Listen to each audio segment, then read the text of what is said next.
Salut à tous, ici Amazing. Les comics nous ont offert des histoires de nombreux personnages jeunes et vieux, avec et sans super pouvoir, justiciers et vilains, et tous possèdent un point commun, leur vraie identité. Tous sous leurs masques et costumes sont avant tout des personnes plus ou moins normales, avec leur vie et leur routine. L'étonnant Spider-Man est juste un étudiant. Iron Man et Batman sont des PDG d'entreprise. Même Superman cherche lui aussi à avoir une vie normale et essaie de vivre en tant qu'un humain normal. Mais dans un tas de choses communes, il y a toujours des exceptions. Quelques très rares personnages gardent toujours une seule identité, un seul visage de justice ou de cauchemar. Un en particulier que vous connaissez tous, Joker. Personne ne connaît, et j'espère ne connaîtra jamais l'identité de ce clown maléfique, car c'est ce qui fait la beauté du personnage. Et la question éternelle est, qui ou quoi est le Joker? Avant tout, deux choses m'ont poussé à parler des théories de son identité. La première est la théorie d'un fan, d'après laquelle le Joker du prochain film Suicide Squad serait personne d'autre que Jason Todd, le Robin tué par le Joker et qui devient par la suite Red Hood. Cette théorie est pour moi complètement absurde et les soi-disant preuves en disent le contraire, mais je ne vais pas en parler maintenant. La deuxième est la sortie de Justice League numéro 42 qui nous parle de la guerre entre Darkseid et Anti-Monitor, deux nouveaux dieux.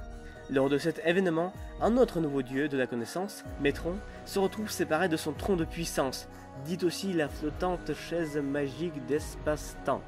Voilà. La Ligue de Justice s'empare de cette chaise magique avant que celle-ci ne se téléporte en laissant Metron à la merci de Anti-Monitor.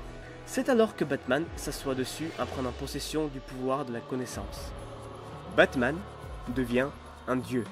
Batman est un dieu, je n'ai jamais pensé qu'un jour je dirais ça. Mais ce n'est pas tout. Quels sont les premiers actes de divinité que fait notre Seigneur Tout-Puissant, le dieu chauve-souris?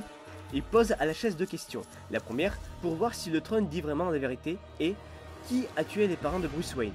Batman confirme la réponse et pose aussitôt une autre question. Quel est le nom du Joker? La chaise lui donne sa réponse. Bruce dit alors que ce n'est pas possible, mais pour garder l'intrigue, il ne dit pas ce qu'il a vu. Il y a eu quelques théories dans l'histoire de Batman sur la vraie identité de Joker, et on va maintenant les regarder une par une. Théorie numéro 1, Joker est l'hallucination de Batman. Une théorie mise en avant dans Batman The Arkham Knight et aussi par quelques fans, ce qui pourrait nous laisser penser que Bruce est peut-être fou. Non. Théorie numéro 2, Joker est Joe Chill, responsable de la mort des parents de Bruce. Surtout mise en avant dans le film Batman de Tim Burton, cette version n'est pas présente dans les comics, mais elle n'est pas totalement fausse. Après tout, Joker est plus vieux que Batman.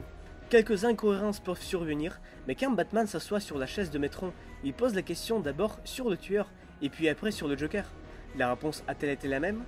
Théorie numéro 3, Joker est Thomas Wayne Jr., le premier fils de Martha et Thomas Wayne, qui s'est disputé avec ses parents et a quitté la maison peu après la naissance de Bruce.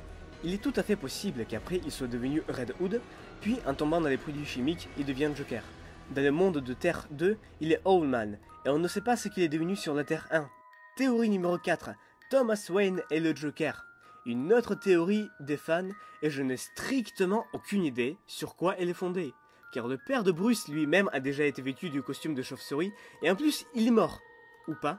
Théorie numéro 5, Joker est en fait Alfred. Oui, ça s'est déjà passé, mais dans une autre timeline.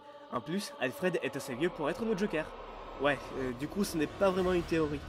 Théorie numéro 6, la chaise magique a bien pu dire à Batman que Joker est son frère, ou que Joker n'est en fait personne. Ça signifie alors que le Joker est ou bien vraiment son hallucination, ce qui est peu probable, ou bien un être surnaturel. Ce retour de situation époustouflant est totalement approuvé, car Joker, depuis longtemps qu'il existe, représente le chaos absolu. Ce qui nous amène à la théorie suivante. Théorie numéro 7. Dans la dernière issue de sortie de Batman, Endgame, le commissaire Gordon découvre des informations qui prouvent que Joker est plus vieux que la ville de Gotham elle-même, et apparemment est immortel. Mais peut-être que c'est Cyrus Pinkin, le fondateur de Gotham, qui aurait créé cette ville exprès pour semer le chaos et la destruction. Oui, c'est incroyablement fou, tout comme le Joker. Sur ces théories, les deux dernières me semblent être les plus valables et folles, il faut juste que les scénaristes arrivent à faire un lien entre les deux. Mais le meilleur serait que le Joker reste Joker, sans aucune identité à part, car c'est ce qu'il a toujours été. Et vous, quelle théorie vous semble juste? Et quelle est la vôtre? Écrivez dans les commentaires, et n'oubliez pas de partager. C'était Amazing, à plus!